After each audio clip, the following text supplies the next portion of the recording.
आज का भी जो टॉपिक मैंने सेलेक्ट किया है that is also one of those things जो हम बहुत ज़्यादा निगलेक्ट करते हैं, जिससे हम बहुत दूर जा चुके हैं। वो चीज़ हमारे बिल्कुल भी फ़िक्र नहीं है। जैसे एक चीज़ फ़िक्र होती है ना कि इंसान को ग्रेड्स की फ़िक्र है, डिग्री लेने की फ़िक्र है, नौकरी लेने की फ़िक्र है, स्टेटस की फ़िक्र है, इंसान को मशहूर होने की फ़िक्र है।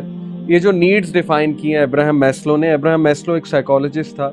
उसने एक पिरामिड बनाकर कुछ नीड्स डिफ़ाइन की थी कि जैसे जैसे आप पिरामिड के ऊपर जाते जाते हैं आपकी नीड बढ़ती जाती है। तो some of the basic needs ही डिफाइंड आर कि सबसे पहले इंसान को ज़ाहिर है कि फूड चाहिए। फूड बहुत बेसिक नीड है। इसके बाद उसने कहा कि इंसान को लव चाहिए, इंसान को बिलोंगिंगनेस चाहिए, इंसान को सेंस ऑफ सिक्योरिटी चाहिए। जैसे जैसे उसकी सारी नीड्स फुलफिल होती जाती हैं, नेक्स्ट नीड आती है। नेक्स्ट नीड है need for security, need for self esteem. Self esteem के बाद फिर need for self actualization. Self actualization उसके नज़दीक जो कॉन्सेप्ट है वही इकबाल का, इलामा इकबाल का मेरे नज़दीक खुद ही का कॉन्सेप्ट है कि जब इंसान उस लेवल पर पहुंच जाता है कि इंसान बहुत मुश्किल हालात का बड़े अच्छे से मुकाबला कर लेता है, क्योंकि उसकी बाकी सारी बेसिक नीड्स फुलफिल्ड होती हैं। यानी उसकी फूड की नीड फुलफिल्ड है, उसकी जॉब लगी हुई है, उसको कोई माशी परेशानी नहीं है। तो that's why such people are able to do big things.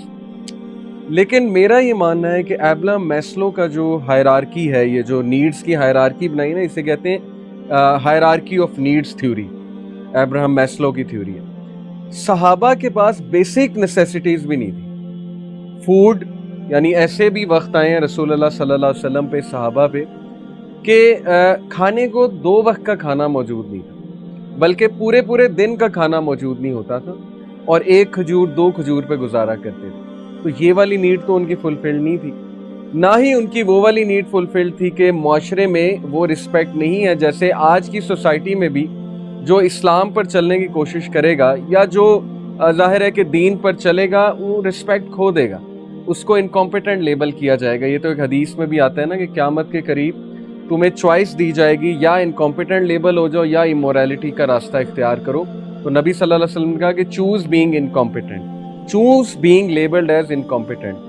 तो ये अनफॉर्चुनेटली हालात ऐसी हैं कि जो भी स्टूडेंट, जो भी इंसान मोरालिटी की बात करने की कोशिश करता है, प्रॉफिट की बात करने की कोशिश करता है, उसको मॉक किया जाता है, उसका मजाक उड़ाया जाता है, उसको बहुत ही ना आउटडेटेड सा समझा जाता है। तो सहाबा को बहुत आउटडेटेड समझा गया। सहाबा को तो वो नीड नहीं मिली, यानी एक चौधरी बनने वाली जो नीड होती है वो तो मुआशरे में नहीं थी। Yet they were able to do big things, unimaginable things. आप सोच भी नहीं सकते किस किस तरह के कारनामे हैं सहाबा के। किस वजह से?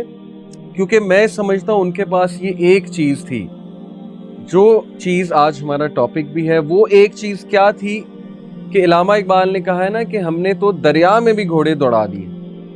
तो वो चीज क्या है? Any guesses? जिसकी वजह से उन्होंने दरियाओं में छलांगे लगा दी थी, जिसकी वजह से वो मैदान जंग में कूद जाते थे।